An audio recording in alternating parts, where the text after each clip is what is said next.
혹시 점심 메뉴 하나 고르는데도 한참을 망설였던 경험 다들 있으시죠? 오늘은 바로 그 결정 마비에서 벗어나서 인생의 기회를 딱 잡는 법에 대해 이야기해 보려고 합니다.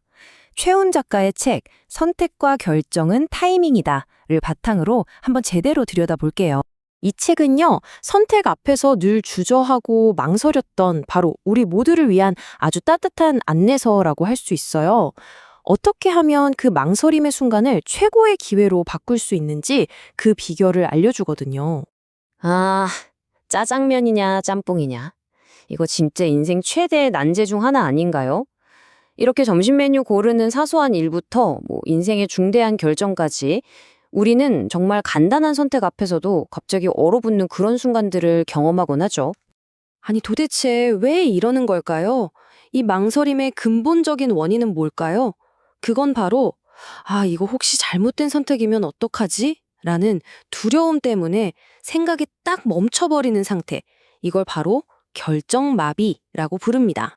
책의 저자인 최훈 작가도요, 과거에는 정말 심각한 선택 불가 증후군을 겪었다고 솔직하게 고백해요. 다른 사람한테 인정받는 거에만 매달리다 보니까 정작 자기 자신의 목소리는 완전히 잃어버렸던 거죠. 이게 그냥 회식 자리에서 메뉴 하나 못 고르는 그런 사소한 문제가 아니었던 거예요. 사실은 훨씬 더 깊은 문제의 신호였죠. 바로 내 인생의 주인공인 나라는 존재감을 점점 잃어버리고 있었다는 신호요. 그런데 말이죠. 때로는 이렇게 차가운 현실을 딱 마주하는 게 가장 강력한 변화의 시작이 되기도 하거든요.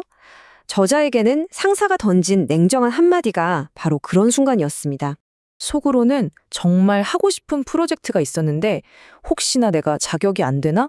팀원들이 날 이상하게 보면 어떡하지? 이런 두려움 때문에 원하는 걸 말하는 대신 그냥 입을 꼭 닫아버린 거예요. 하지만 그의 침묵은 사려 깊은 배려로 읽히지 않았습니다. 오히려 무관심하고 소극적인 태도로 비춰졌죠. 의도와는 완전히 다른 정말 뼈아픈 오해를 낳게 된 겁니다. 결국 그에게 돌아온 말은 이거였습니다. 우리 팀에 섬이 하나 있어. 최훈섬. 단지 결정을 내리고 행동하지 않았을 뿐인데 어느새 의욕도 없고 팀에 섞이지 못하는 사람으로 낙인 찍혀버린 거죠. 바로 그 순간 정말 망치로 머리를 한 대 맞은 것 같았대요. 그리고 굳게 결심했죠. 진짜 더 이상 이렇게는 살지 말자. 자신의 삶의 주도권을 되찾기로 마음먹은 겁니다. 자, 그럼 이 지긋지긋한 우유부단함에서 그는 어떻게 벗어날 수 있었을까요? 저자가 직접 찾아낸 아주 실용적인 도구 3가지를 지금부터 하나씩 살펴보겠습니다.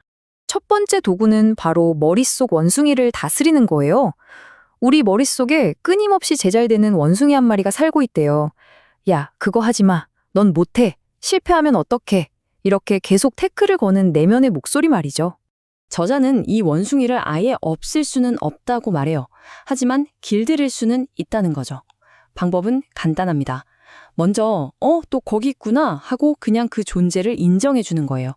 그리고는 생각할 틈도 주지 말고 바로 행동을 시작하는 겁니다. 원숭이가 제일 좋아하는 먹이인 고민과 걱정을 그냥 굶겨버리는 거죠.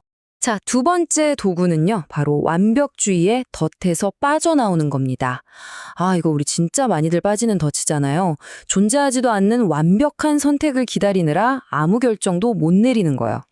완벽하려고 애쓸수록 오히려 사소한 실수 하나에 막 집착하게 되고 새로운 도전은 무서워지고 남들 눈에는 그저 우유부단한 사람으로 보일 뿐이죠.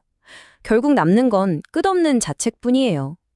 가끔은 이만하면 됐어 라고 말하면서 나 자신에게 좀 더 관대해질 필요가 있습니다. 세 번째 도구, 이게 어쩌면 가장 중요할 수도 있어요. 바로 포기입니다. 네, 그 포기 맞습니다. 하지만 이건 우리가 흔히 생각하는 부정적인 의미의 포기가 아니에요. 내려놓는 지혜에 가깝죠. 꼭 기억하세요. 포기는 실패가 아닙니다. 오히려 한정된 내 에너지를 더 중요한 곳에 쓰기 위한 아주 현명하고 전략적인 결정이에요. 언제 도움을 청해야 할지, 언제 과감히 다른 길을 선택해야 할지를 아는 것. 그게 바로 진짜 지혜 아닐까요? 자, 지금까지 3가지 도구를 살펴봤는데요. 이 모든 도구들이 결국에는 딱 한 가지 근본적인 진실을 가리키고 있습니다.